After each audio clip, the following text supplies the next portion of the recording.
meni o'zim uyimdan haydayapsanmi? Nima qilay, taksikozmanda sizni umuman ko'rgim kelmayapti.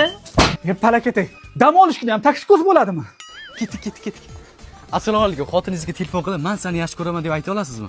G'alati-yu. Agar aytsangiz sovg'amiz bor. G'alati-yu aytmasam.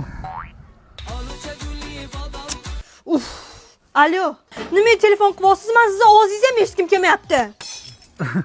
Adashib tushdim shekilli. Tushunarli. Demak, ko'nglingiz aynyapti. Qayt qilgim kelyapti, lekin bo'lmayapti. Demak, nimadandir jirkanishingiz kerak. Men sizga yordam beraman. Manqay. Tualet. Bo'lmayapti-yu. Guli ketdingmi? Homilador ayol doim yaxshi kayfiyatda bo'lishi kerak. O'zingiz sevgan mashg'ulotlar bilan shug'ullaning. Ko'proq musiqa eshiting.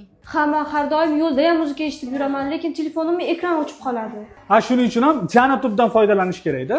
Qanaqa ilova u? Janatub orqali ekran o'chirilgan holatda ham bemalol muzika eshitsa bo'ladi. Eng asosiysi bepul. Bu yerda har xil playlistlar bor, reklamasiz. Play Market yoki App Storedan bepul skachat qilib olsa bo'ladi. Vau, zo'r ekan.